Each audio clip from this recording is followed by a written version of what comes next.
अपात्रतेच्या याचिकांसंदर्भातला निर्णय आणि निकाल हा मी वाचून दाखवला आणि तो निकाल जाहीर केला।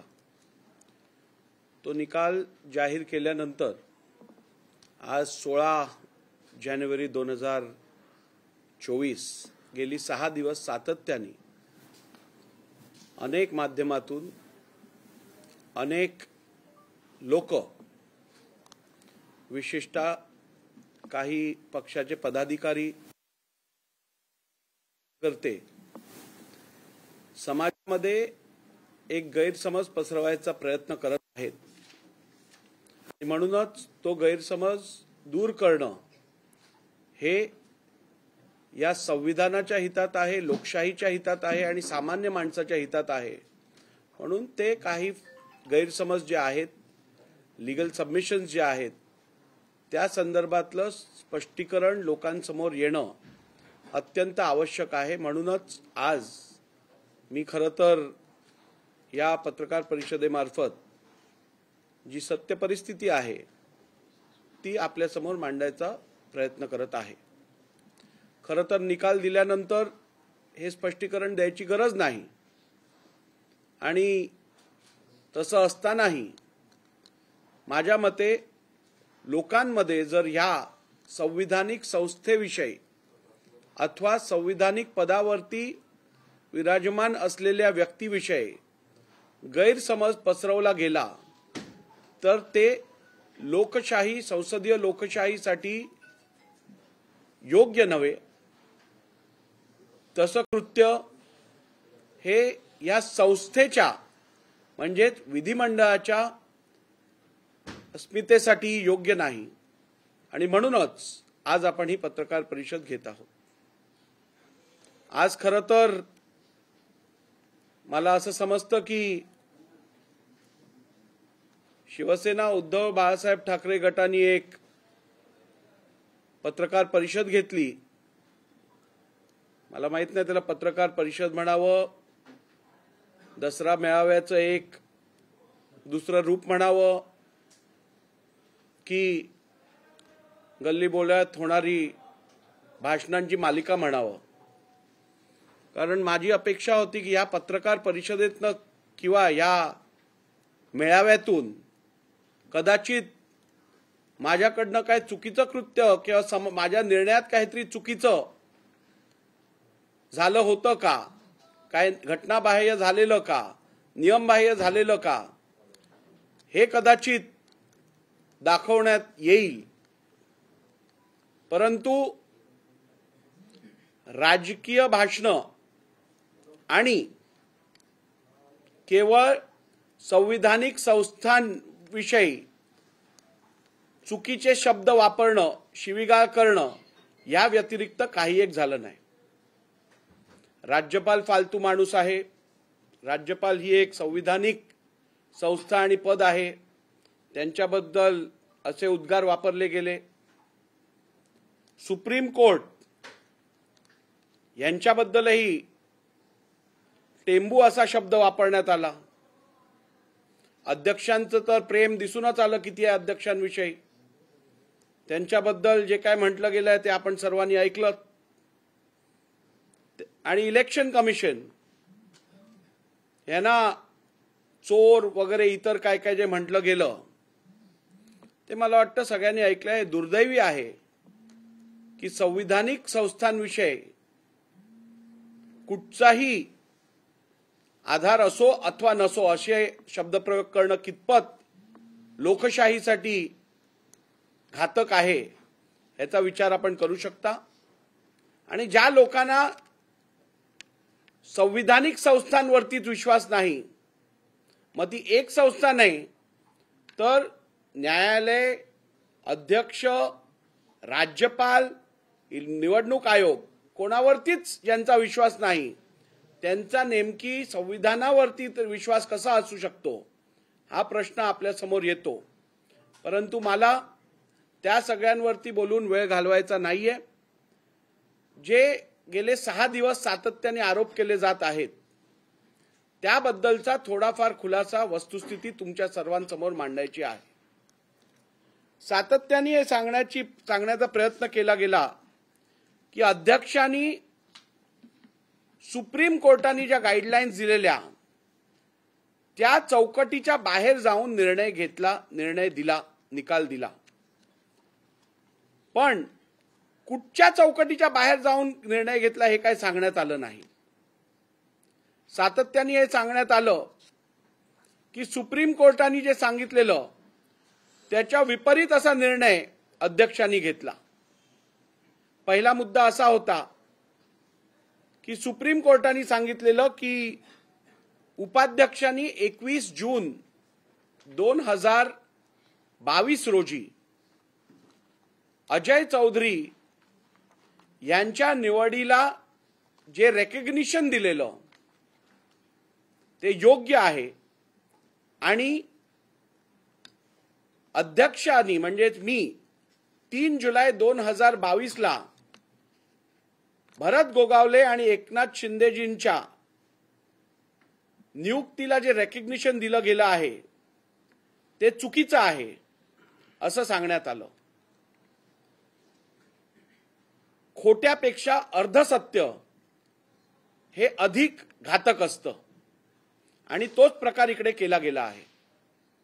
आपण जर सुप्रीम कोर्टची ऑर्डर वाचलीत आणि त्यातल्या पॅरेग्राफ 97 पेज 97 पॅरेग्राफ 122 वाचलात, पेज 95 पॅरेग्राफ नंबर 119 वाचलत, पेज नंबर 97 पॅरेग्राफ 124 वाचलात, page number 139 paragraph 206 D वाचलात.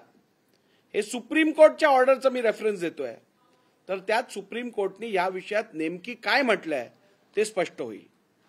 Supreme कोर्टने असं म्हटलंय की ज्या वेळेला आपण एखाद्या प्रतोदाला रेकग्निशन देत असतो, गटनेत्याला रेकग्निशन देत असतो, तेव्हा अध्यक्षांनी तो निर्णय राजकीय पक्षाची भूमिका समजून, राजकीय पक्षाची या संदर्भातली इच्छा समजून त्याच व्यक्तीला रेकग्निशन देणं आवश्यक आहे. त्यांनी असं म्हटलंय की 21 जून 2022 रोजी ज्या वेळेला महाराष्ट्र विधानसभेच्या उपाध्यक्षांनी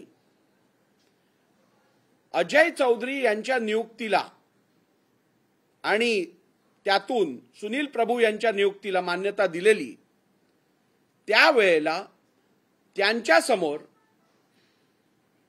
उद्धवजी ठाकरे यांचं एकच पत्र होतं आणि त्यामुळे विधिमंडळ गटात किंवा राजकीय पक्षात फूट पडलेली आहे हे अध्यक्षांना समजण्याचं काही कारण नव्हतं किंवा त्यांच्या रेकॉर्डवर असा कोणताही पुरावा नव्हता आणि म्हणून ते आलेलं पत्र ही राजकीय पक्षाची भूमिका आहे असं त्यांनी ग्राह्य धरून जो निर्णय दिलाय तो योग्य आहे, कारण ती भूमिका राजकीय पक्षाची आहे हे ग्राह्य धरून त्यांनी निर्णय दिलेला आहे. ज्या वेळेला अध्यक्षांनी म्हणजेच मी 3 तारखेला निर्णय दिला त्यावेळेला सुप्रीम कोर्टाने असं सांगितलंय की अध्यक्षांसमोर राजकीय पक्षाची 2 क्लेम्स होते, म्हणजेच उद्धव बाळासाहेब ठाकरे गटाचा क्लेम अध्यक्षांसमोर होता आणि एकनाथ शिंदेजींच्या गटाचाही क्लेम अध्यक्षांसमोर होता.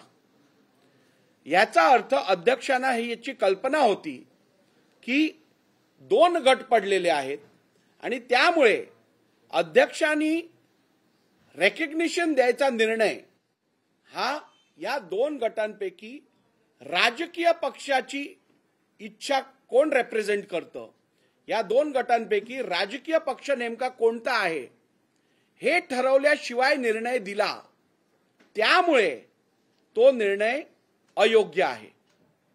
त्यानंतर paragraph 139 206 paragraph 206 D page number 139 मध्ये सुप्रीम कोर्टाने अध्यक्षांना सांगितलंय की आपण मूळ राजकीय पक्ष कोणता हे पहिली नक्की निश्चित करा आणि तो निर्णय झाल्यानंतर ज्याला आपण रेकग्निशन देता, मूळ राजकीय पक्ष म्हणून ज्याला आपण डिक्लेअर करता, त्या मूळ राजकीय पक्षाच्या इच्छेनुसार आपण प्रतोदला मान्यता द्या आणि त्यानंतर डिस्क्वालिफिकेशनवरती निर्णय घ्या. त्यामुळे सुप्रीम कोर्टाने असं कधीच सांगितलं नाही की भरत गोगावलेंची निवड ही कायमस्वरूपी चुकीची आणि अजय चौधरी किंवा सुनील प्रभूंची निवड ही कायमस्वरूपी बरोबर, असं सुप्रीम कोर्टाने कधीच सांगितलं नाही. सुप्रीम कोर्टाने एवढंच सांगितलं की ही निवड जेव्हा मान्यता दिली गेली तेव्हा मूळ राजकीय पक्षाची इच्छा काय आहे हे न जाणता आपण निर्णय घेतला, म्हणून तो अयोग्य आहे. आपण परत निर्णय घ्या.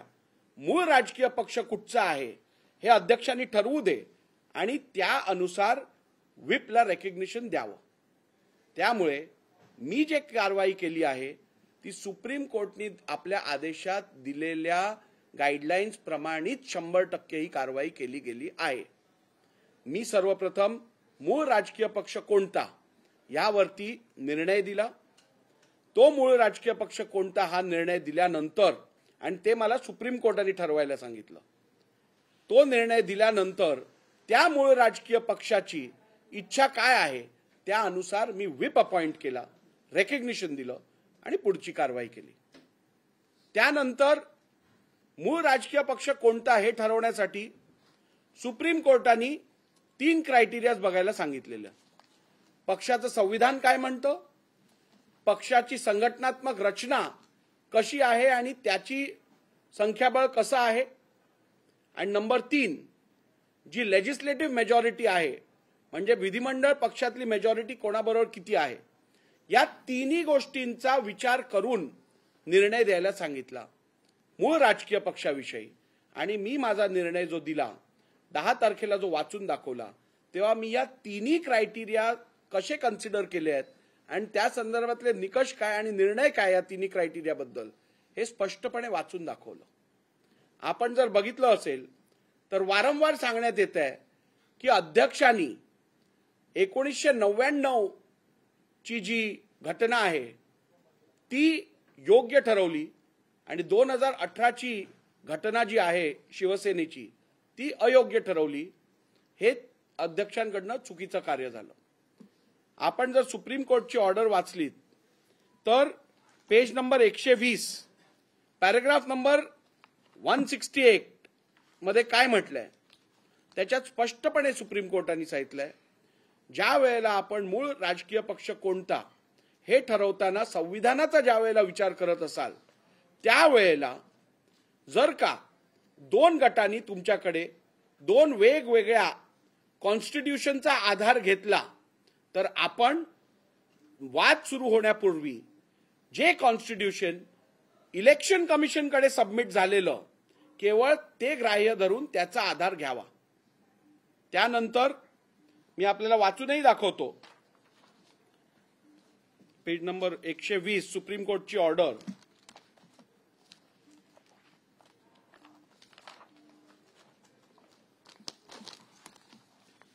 In arriving at the decision, the Speaker must consider the constitution of the party as well as any other rules and regulations which specify the structure of the leadership of the party.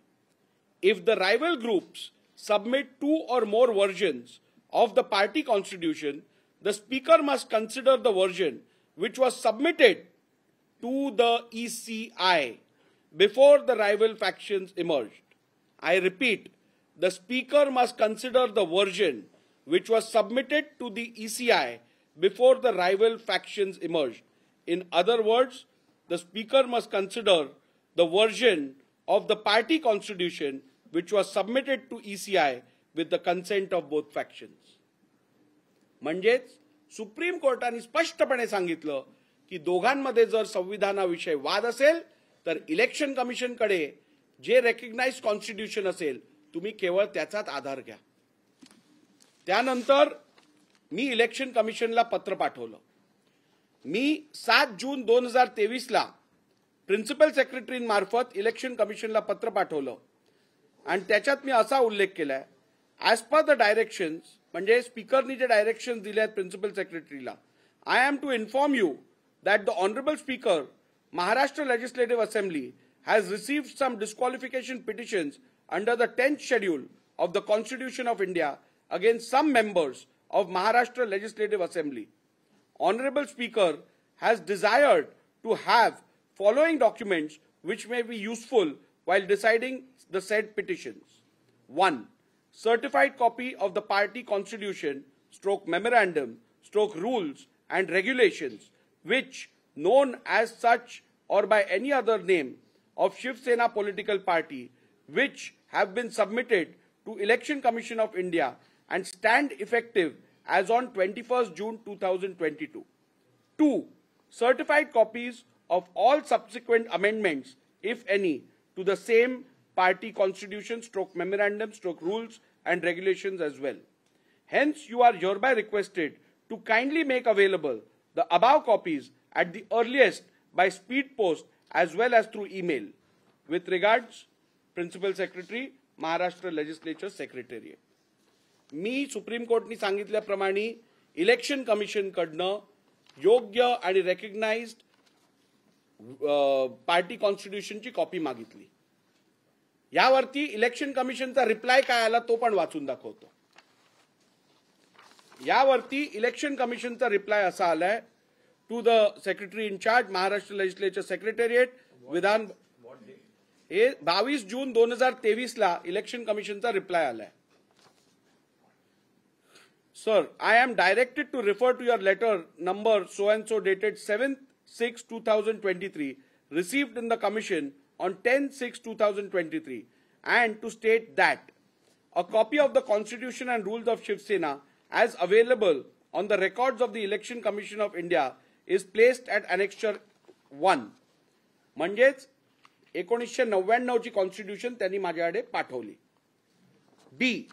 As to subsequent amendments, if any, to the same mentioned in paragraph 2 of your reference, the order passed by the Election Commission of India in the dispute case number 1 of 2022 relating to Shiv Sena under paragraph 15 of the election symbol relevant reservations and allotment 1980 rules 1986 on 17 February 2023 contains the factual position.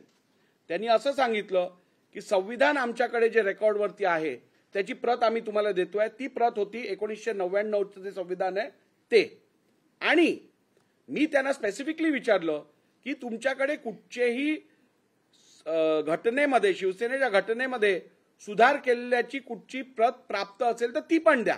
त्यावरती त्यांनी उत्तर मला काय दिलंय की या संदर्भातला निर्णय आम्ही आमच्या ऑर्डरमध्ये मेन्शन्ड आहे.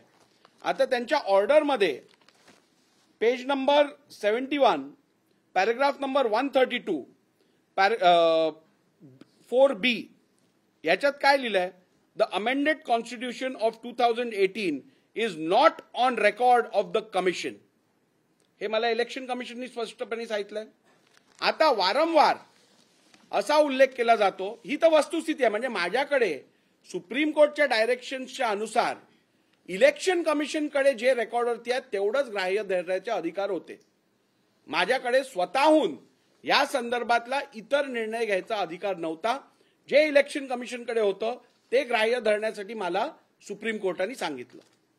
त्यानंतर वारंवार जे सांगितलं जात आहे की आम्ही पक्षाचं संविधान हे इलेक्शन कमिशनकडे सबमिट केल्याचा पुरावा अध्यक्षांना दिलेला, ते कसं संपूर्णपणे खोटं आहे हे पण मला आपल्याला सांगणं आवश्यक वाटतं.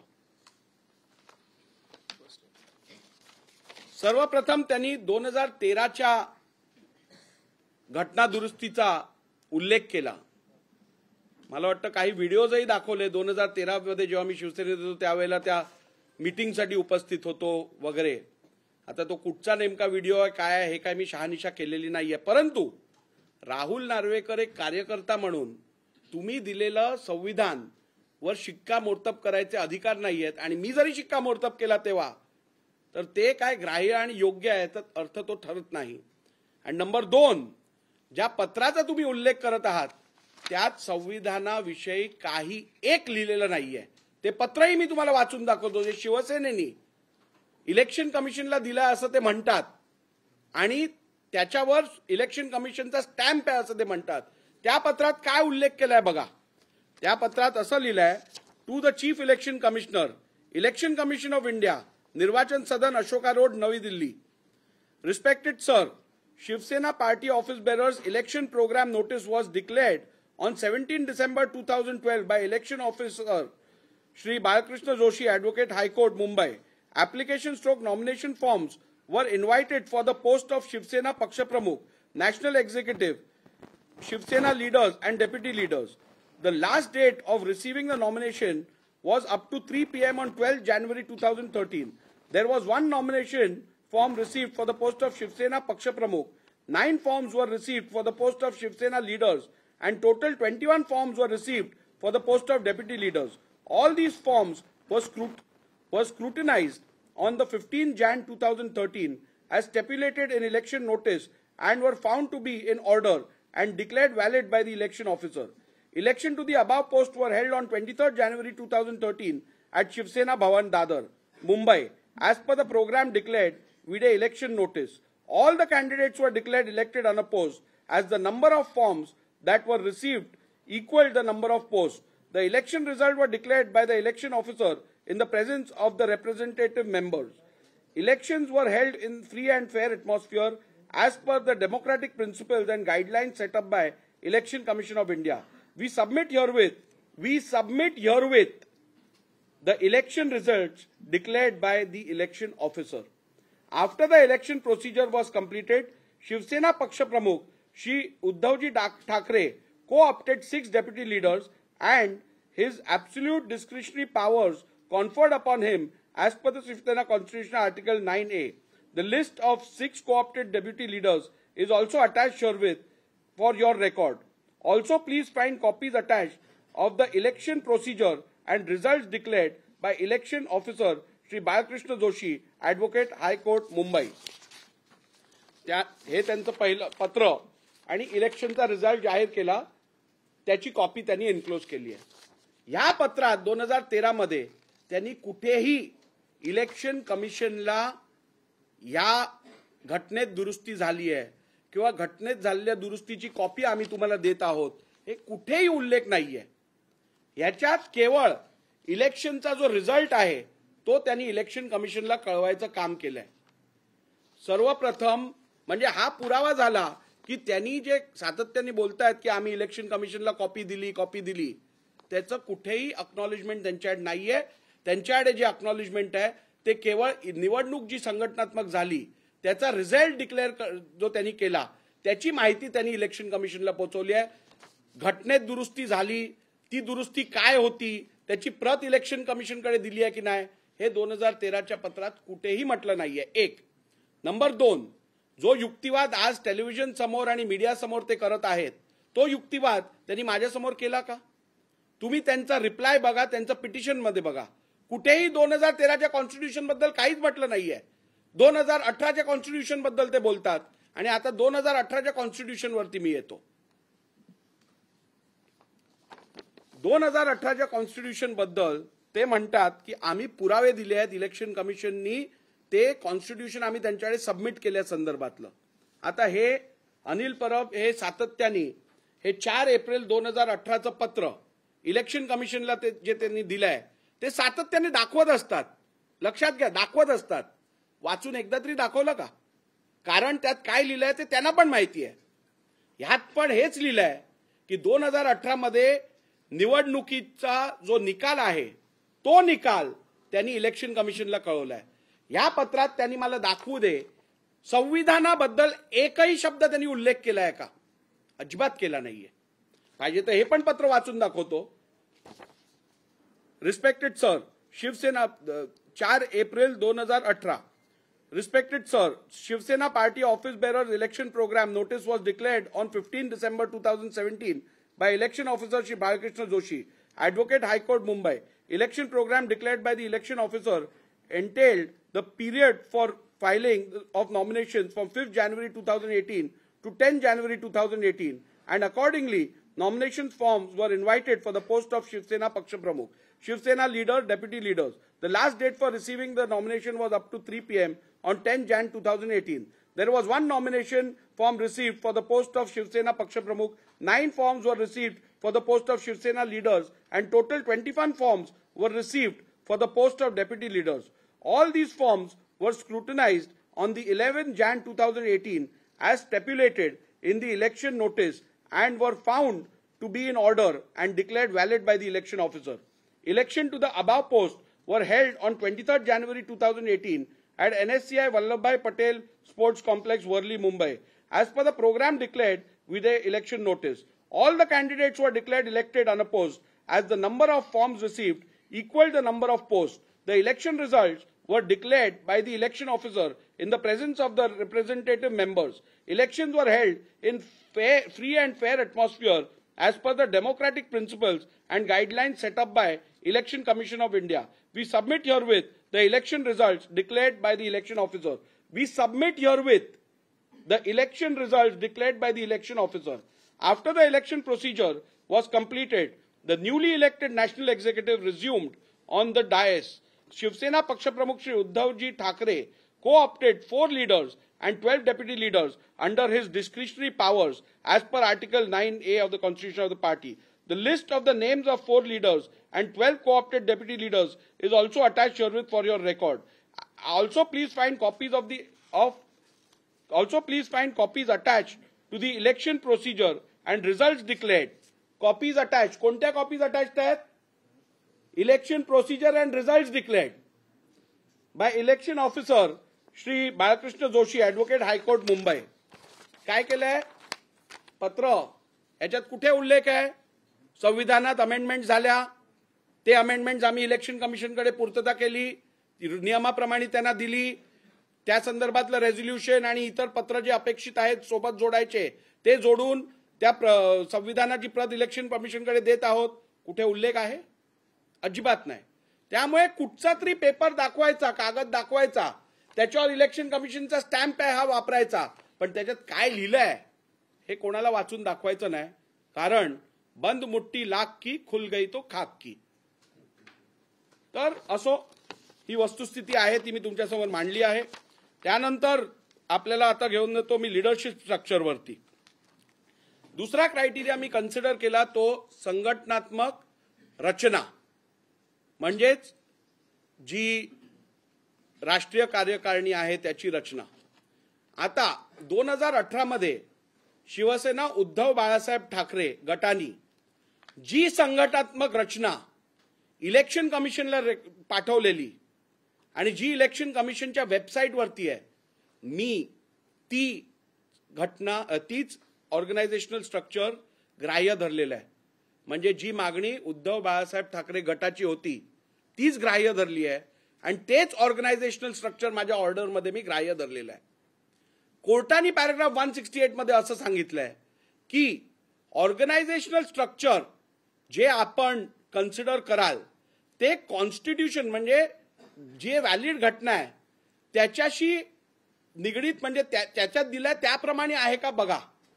ज्या वेळेला मी ते बघितलं त्यावेळेला कॉन्स्टिट्यूशन म्हणजे घटनेमध्ये ज्या प्रकारे ती रचना असायला पाहिजे होती त्यात काही सदस्य निवडून यायचे होते, काही सदस्यांना अपॉइंट करायचं होतं पक्षप्रमुखांनी, त्यात बदल केला गेला होता, ते घटनेप्रमाणे नव्हतं. त्यामुळे इलेक्शन कमिशन सुप्रीम कोर्टच्या गाईडलाईन्स प्रमाणेच ते कॉन्स्टिट्यूशनची निगडीत किंवा बरोबर योग्य नसल्यामुळे, कॉन्स्टिट्यूशनमध्ये दिलेल्या प्रोव्हिजन्स प्रमाणे नसल्यामुळे ते ग्राह्य धरणं शक्य नव्हतं. हे पण मी माझ्या निकालात संपूर्ण योग्यरित्या दाखवलेलं आहे. त्यामुळे मी जे कार्य केलं आहे ते संपूर्णपणे तंतोतंत 100% इलेक्शन कमिशन आपलं सुप्रीम कोर्ट ऑफ इंडियाने दिलेल्या आदेशानुसारच केलेलं आहे.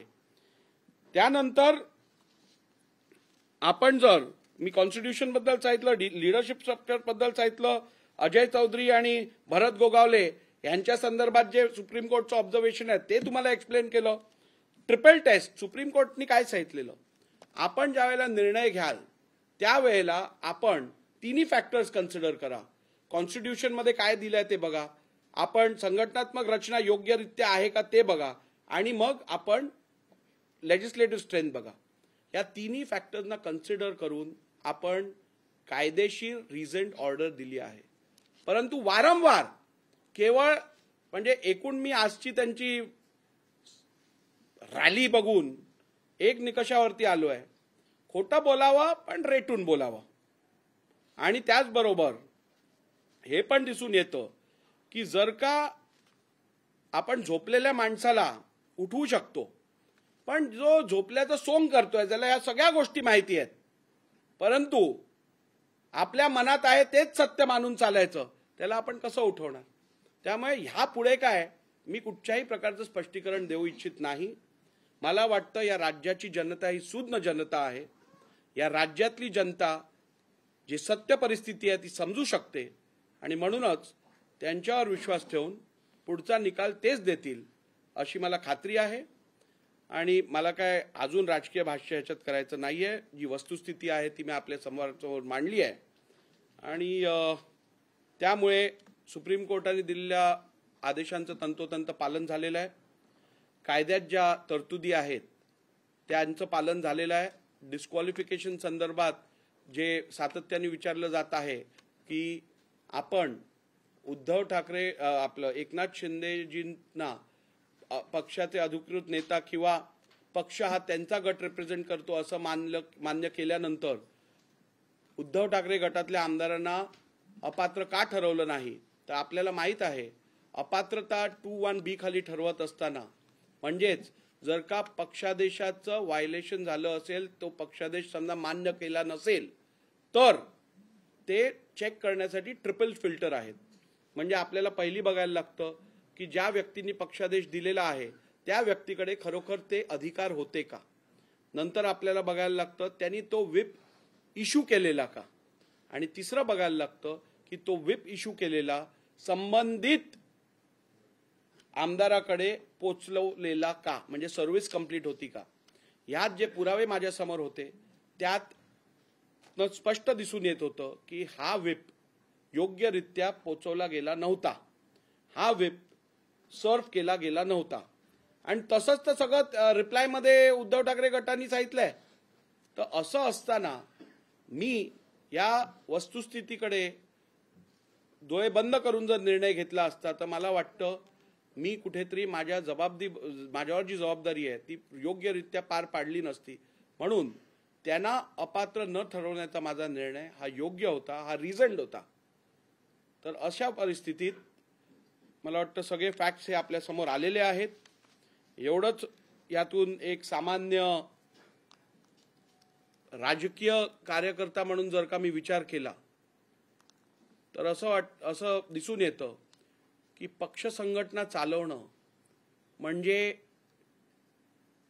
जबाबदारीचं काम आहे. पक्ष संघटना पक्षाचे संदर्भित नियम असतील, संघटनेतली घटना असेल, ही केवळ कागदावरती ठेवून कपाटात ठेवून देण्यापुरती नसते. याची अंमलबजावणी होणं आवश्यक असतं आणि ते सर्व राजकीय पक्षांनी सिरियसली घ्यायची अत्यंत गरज आहे. अर्थातच अर्धवट अध्यक्ष म्हणजे अर्धवट त्या अर्थाने बोलत नाहीये, पार्ट टाइम अध्यक्ष किंवा पार्ट टाइम वकील हे काम पूर्ण करू शकत नाहीत. यासाठी पूर्णपणे स्वतःला पक्षाकडे डेडिकेट करायची गरज असते. ते पण लक्षात घेणं आवश्यक आहे. आणि कंपाऊंडर जेव्हा असे ऑपरेशन्स करतात त्यावेळेला त्याचा निकाल काय होतो हे आपण बघितलेलं आहे. त्यामुळे मला वाटतं आपण जे स्पष्टीकरण द्यायचं होतं ते दिलेलं आहे. धन्यवाद.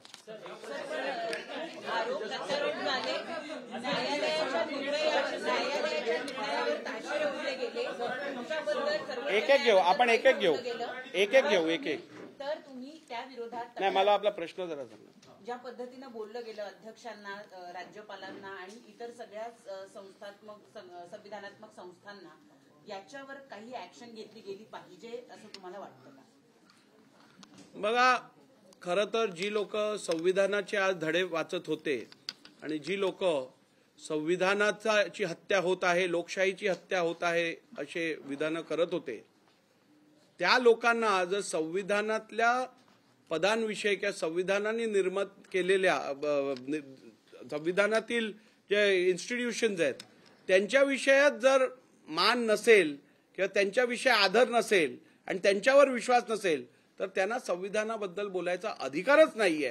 कारण जो व्यक्ती भारताच्या संविधानावरती विश्वास ठेवतो ती व्यक्ती by the due process of launch काम करेल. ती व्यक्ती संविधानिक संस्थांवरती अशा प्रकारची टीपा टिप्पणी करून संविधानाचा अवमान करणार नाही. त्यामुळे अशा लोकांना संविधानावरती बोलायचा अधिकारच नाही. त्यांच्यावरती काय कारवाई करायला पाहिजे, करायला पाहिजे की करू नये, हा निर्णय मला वाटतं जनता जी कारवाई करायची आहे ती जनता करेल.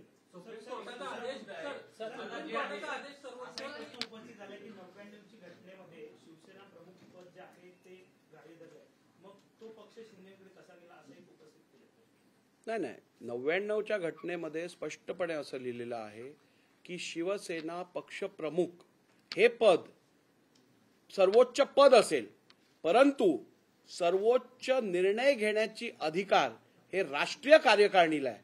आणि म्हणून मी माझ्या निर्णयात पण ते उल्लेख केलेला आहे की केवळ पक्षाध्यक्षांची मर्जी म्हणजे संपूर्ण पक्षाची मर्जी हे आपल्याला ग्राह्य धरताच येणार नाही. त्याची दोन कारणं मी दिली आहेत की एक तर संविधानामध्ये तशी तरतूद नाहीये. शिवसेनेच्या 99च्या संविधानामध्ये ही स्पष्ट तरतूद आहे की जरी पक्षाचे प्रमुख म्हणजे प्रेसिडेंट किंवा शिवसेना प्रमुख हे सर्वोच्च पद जरी असलं तरी सर्वोच्च निर्णय घेण्याचे अधिकार हे राष्ट्रीय कार्यकारिणीला आहे. त्यामुळे जर पक्षाच्या अध्यक्षांनी एखादा निर्णय घेतला तरीही त्याला राष्ट्रीय कार्यकारिणीचा पाठिंबा असणं आवश्यक आहे. आणि हे केवळ इन्फरन्सवरनं काढता येणार नाही. त्या संदर्भात तशी स्पष्ट रिटन ऑब्झर्वेशन राष्ट्रीय कार्यकारिणीचं असणं आवश्यक आहे. नंबर 1. आणि नंबर 2, आपण जर विचार केला तर मी डिसेंट बद्दल पण माझी भूमिका स्पष्ट केलेली आहे. केवळ राजकीय पक्षात मतभेद असणं म्हणजे राजकीय पक्षातल्या व्यक्तींनी आपल्या स्वइच्छेने राजकीय पक्षाचा त्याग केलाय असं समजणं अत्यंत चुकीचं आहे. कारण डिसेंट हे डेमोक्रेसी मधलं कार्डिनल प्रिन्सिपल आहे. डिसेंट म्हणजे मतभेद असणं हे प्रत्येक लोकशाहीत अभिप्रेत असणारी ही भूमिका आहे. आणि जर का आपण असं ग्राह्य धरलं की अध्यक्षांची भूमिका म्हणजेच संपूर्ण पक्षाची भूमिका, उद्या जर अध्यक्षांनीच पक्ष सोडून दुसऱ्या पक्षात जायचा निर्णय घेतला तर ती भूमिका पक्षाची भूमिका समजून सगळ्यांना त्यांच्या पाठी फरफटत जायला लागणार. 1. आणि नंबर 2, जर का अध्यक्षांच्या विचाराच्या विरुद्ध जर पक्षातील इतर लोकांनी एखादं मत व्यक्त केलं तर अध्यक्ष ते मत पक्षविरोधी आहे असं समजून त्याला परत डिस्क्वालिफिकेशन अपात्रतेची कारवाई त्याच्यावर चालू करणार. त्यामुळे अशी भूमिका घेणं हे संसदीय लोकशाहीसाठी हे अत्यंत अयोग्य आहे असं मी माझ्या ऑब्झर्वेशन मध्ये क्लिअरली म्हटलंय.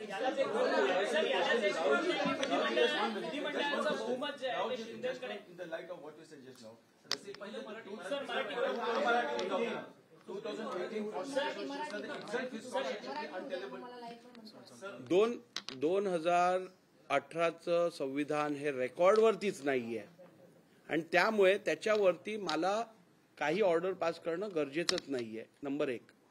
नंबर 2, 1999 मध्ये पण ज्या वेळेला आदरणीय कैलासवासी हिंदू हृदय सम्राट बाळासाहेब ठाकरेंनी ज्या वेळेला या कॉन्स्टिट्यूशन मध्ये अमेंडमेंट केली ती इलेक्शन कमिशनचा जो निर्णय होता की इंटर पार्टी डेमोक्रेसी असायला पाहिजे त्याच्या अनुषंगानेच ही अमेंडमेंट केली. म्हणजे त्यावेळेला पण त्यांना अभिप्रेत हेच होतं की संघटनेत डेमोक्रेसी असणं आवश्यक आहे. आणि म्हणून सर्वोच्च पद जरी शिवसेना प्रमुखांचं होतं पण निर्णय घ्यायचा सर्वोच्च अधिकार हा राष्ट्रीय कार्यकारिणीला होता. हे सगळं त्यांचा कॉन्स्टिट्यूशन मध्येच उल्लेख आहे. सर यालाच एक जोडून आहे तुम्ही म्हणताय की संपूर्ण कार्यकारिणी सर्व कार्यकारिणी महत्त्वाची आहे. तुम्ही म्हणताय कार्यकारिणी दिसतायत तर 2 गट दिसत असताना पण तुम्ही शेड्यूल 10चा उल्लेख का केला नाही आणि त्यानुसार कारवाई का केली नाही? कारण पक्षामध्ये फूट तर दिसत नाही काय परत सांगा. पक्षामध्ये फूट दिसत आहे, 2 गट पडलेले आहेत, मग पक्षांतर बंदी कायद्याचा उल्लेख करून शेड्यूल 10 नुसार कारवाई का करण्यात आली नाही असा सवालही उद्धव ठाकरेंनी उपस्थित केला. शेड्यूल 10 प्रमाणेच कारवाई केली गेली आहे. शेड्यूल 10 प्रमाणे ज्या वेळेला 2 गट दिसून येतात त्यावेळेला सुप्रीम कोर्टाने सांगितलं सर्वप्रथम अध्यक्षांनी हे ठरवायचं की मूळ राजकीय पक्ष कोणता गट रिप्रेझेंट करतो. ते ठरवण्यासाठी सुप्रीम कोर्टनी ट्रिपल टेस्ट दिली. त्या ट्रिपल टेस्टच्या आधारावरती आपण ठरवलं की मूळ राजकीय पक्ष कोणता आहे. मूळ राजकीय पक्ष ठरवल्यानंतर आपण व्हिपला रेकग्निशन दिलं, पक्ष प्रतोदाला रेकग्निशन दिलं. ते रेकग्निशन दिल्यानंतर आपण शेड्यूल 10चा निर्णय दिला. याचिका ज्या डिसमिस करायच्या होत्या त्या डिसमिस केल्या. त्यात रिझनिंग दिलेलं आहे. आता 10 जानेवारी 2024 पासून 16 जानेवारी 2024 पर्यंत किमान 10 ते 12 वेळा मी या सगळ्याचं स्पष्टीकरण दिलेलं आहे. आता मी मगाशी तुम्हाला सांगितलं, झोपल्याचं सोंग केलेलं कसं उठवणार. सर यालाच एक जोडून आहे. सर यालाच सर राहुल नार्वेकर सर यालाच एक जोडून आहे. तुम्ही म्हणताय की कार्यकारिणी महत्वाची आहे, पण शिंदेची निवड मुख्य नेता म्हणून कार्यकारिणीने केल्याचा पुरावा तुमच्याकडे आहे का? शिंदेची केलेली निवड जी आहे त्या संदर्भात आम्ही ट्रिपल टेस्ट अप्लाय केली. या ट्रिपल टेस्टमध्ये पहिली बघायला सांगितलेलं कॉन्स्टिट्यूशनमध्ये काय, कॉन्स्टिट्यूशन सायलेंट होतं. आम्हाला बघायला सांगितलं ऑर्गनायझेशनल स्ट्रक्चर, राष्ट्रीय कार्यकारिणी संदर्भात कोणाकडे मेजॉरिटी आहे, त्यातले किती सदस्य कोणाकडे आहे हे बघा. ते बघत असताना ते स्ट्रक्चर कॉन्स्टिट्यूशन प्रमाणे झालेलं आहे का हे बघायला सांगितलेलं. ते स्ट्रक्चर कॉन्स्टिट्यूशन प्रमाणे नव्हतं म्हणून ते ग्राह्य धरता येत नव्हतं. आणि मग आम्हाला तिसरा क्रायटेरिया दिलेला तो होता लेजिस्लेटिव्ह मेजॉरिटीचा. तो क्रायटेरिया पण अप्लाय केला गेला आणि तिन्ही क्रायटेरियाला समअप करून मग हा निर्णय घेतला गेला की पॉलिटिकल पार्टी कोणाची. उद्धव ठाकरेंनी तुम्हाला आव्हान दिलेलं आहे की सुरक्षा न घेता या जनतेमध्ये या आणि मग सांगा की शिवसेना ही शिंदेची. हे उद्धव ठाकरेंचं भारताच्या संविधानाचं इंटरप्रिटेशन असेल. म्हणजेच अनकॉन्स्टिट्युशनल भाष्य करणं, अनपार्लिमेंटरी बोलणं आणि धमक्या देणं हे संविधानातल्या त्यांच्या दृष्टीने तरतुदी असतील.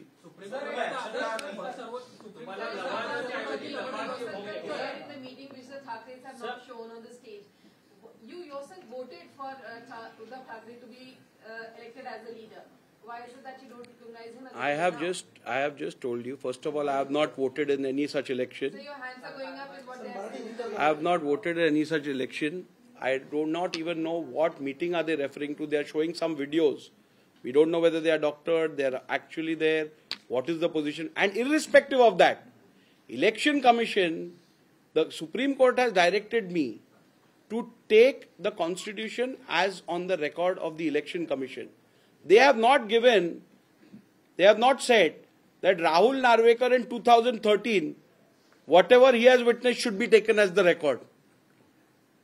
So they have not given the stamp of approval to Rahul Narvekar to decide, as on 2013, what transpired in which meeting. So I. Supreme court म्हणतात एक घेऊ. सुप्रीम कोर्ट म्हणतात आपका क्या कहना है उसको लेकर? 2000 खासकर 2013 और 2018 में उन्होंने कहा कि उन्होंने सबमिट किया था, लेकिन उसमें आपने कहा कि क्या सबमिट किया था, क्या लिखा था, वो डिफरेंट बात थी, अलग बात थी. और जो नहीं, मैंने ये बताया है कि सुप्रीम कोर्ट के आदेश के अनुसार जब दो गुट ने दिए हुए संविधान में फर्क होता है, अलग अलग रहते हैं, तब महाराष्ट्र विधानसभा के अध्यक्ष ने इलेक्शन कमीशन के पास डिस्प्यूट अराइज होने से पहले जो कॉन्स्टिट्यूशन अवेलेबल है उस पर निर्भर रहना है. और वो जो बार बार कह रहे हैं, जिसके बारे में सही अर्थ से तो मुझे जरूरत नहीं है उसके ऊपर ध्यान देने की. मुझे तो आदेश सुप्रीम कोर्ट का है, इलेक्शन कमीशन के पास है, उस हिसाब से काम करो. फिर भी मैंने ये दोनों पत्र देखे और उन दोनों पत्र में कॉन्स्टिट्यूशन अमेंड हुआ है और वो इलेक्शन कमीशन के पास सबमिट किया जा रहा है, ऐसा कुछ भी नहीं लिखा है. उसमें केवल जो चुनाव हुए थे शिवसेना के, उस चुनाव के बारे में मालूमात इलेक्शन कमीशन को दी जा रही है. संविधान नहीं दिया जा रहा है.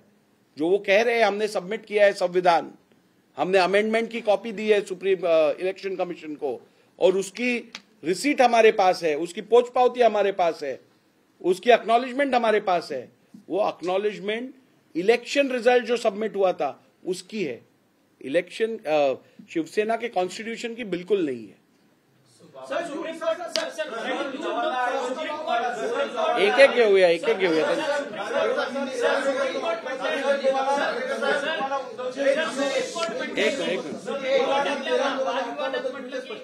दिलं आणि जे पुरावे उद्धव ठाकरे यांनी सादर केले, तुमचं म्हणणं असं आहे का की एकंदरीत हे पुरावे होते, याचे ठराव मंजूर झालेले होते, या ठरावांच्या घटना दुरुस्तीच्या होत्या, त्या निवडणुकाकडे नोंद झालेली आहे, त्याची खातरजमा कुठेतरी शिवसेनेने केली नाही, म्हणून हा पक्ष सोडावा लागला? नोंद झाली आहे की नाही झाली आहे इलेक्शन कमिशन ठरवतं. त्यांच्याकडे त्यांनी सांगितलं की नोंद झालेली नाही आहे त्यांच्याकडे. आता उद्धव ठाकरेंनी आणि अनिल परबांनी ज्या पत्रांचा रेफरन्स दिला हे दाखवण्याकरता की या पत्रांवरती अक्नॉलेजमेंट आहे इलेक्शन कमिशनची, आम्ही या पत्रांद्वारे कॉन्स्टिट्यूशनची प्रत इलेक्शन कमिशनला पोहोचवली, हे अयोग्य दिसून येतं. कारण त्याचं जर तुम्ही पत्र वाचलं तर त्यात संविधान अमेंड केलं आणि ते इलेक्शन कमिशनकडे पोहोचवलंय असा कुठेही उल्लेख नाहीये. ते केवळ संघटनात्मक निवडणुकींचा निर्णय कळवण्याचं पत्र आहे. त्यांचं होते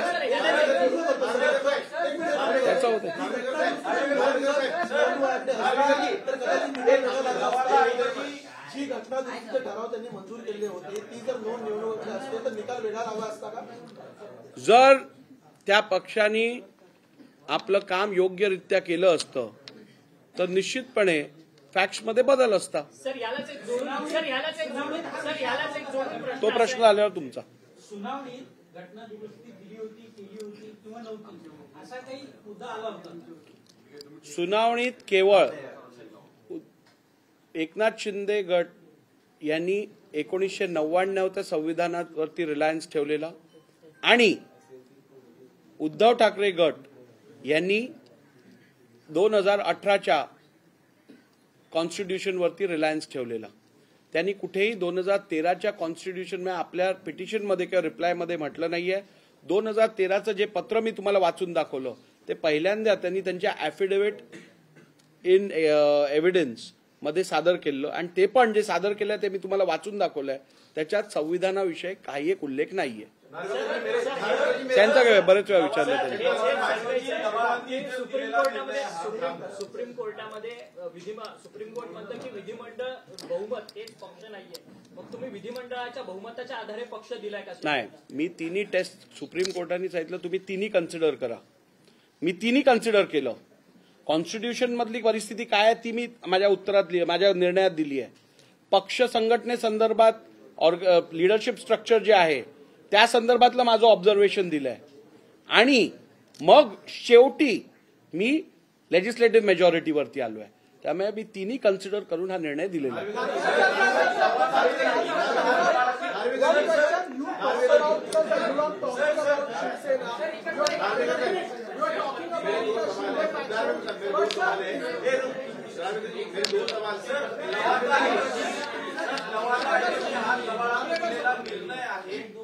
असं म्हणतात हा संविधानिक पदाचा अपमान नव्हे का?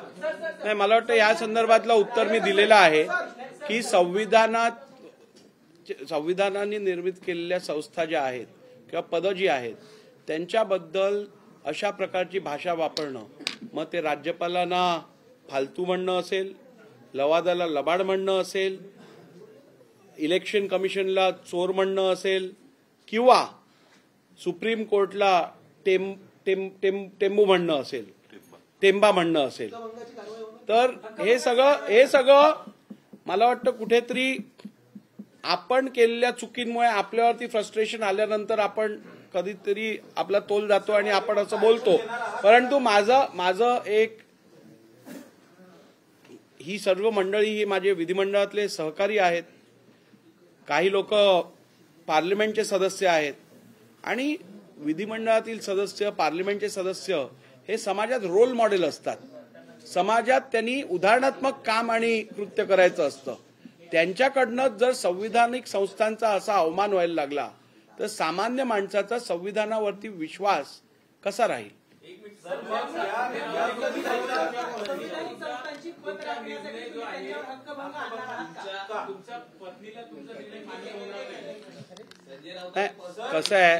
कसं आहे मी आपल्याला यापूर्वीच सांगितलंय, जेव्हा आपल्याकडे मेरिट नसतं तेव्हा आपण वावगं बोलतो, इकडचं तिकडचं बोलतो, पर्सनल टीका करतो, एखाद्याच्या परिवाराबद्दल बोलतो, एखाद्याच्या वैयक्तिक विषयांवरती बोलतो. त्यामुळे लोकांना समजतं. मी आज तुमच्या समोर आलो, मी जी वस्तुस्थिती आहे ती पुराव्यानिशी दाखवली. मी जे पुरावे दाखवले आहेत ते केवळ दाखवले नाही स्क्रीनवर, वाचून दाखवले. तर लोकांना समजतं. अजून याच्यात काय बोलायचं अधिक. मला वाटतं आपण आता पुढच्या 2 मिनिटात संपू. शेवटचा प्रश्न.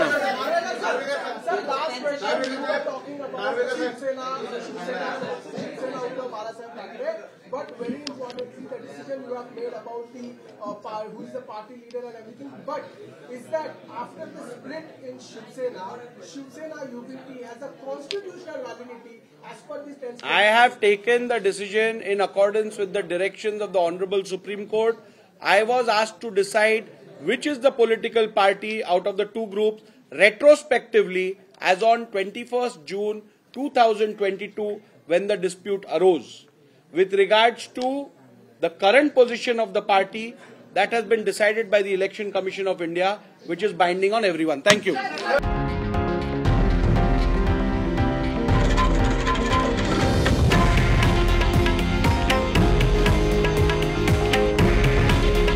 हे आहे देशातील नंबर 1 न्यूज नेटवर्क आणि आपण पाहत आहात TV9 मराठी. काळजी तुमची, हित महाराष्ट्राचं.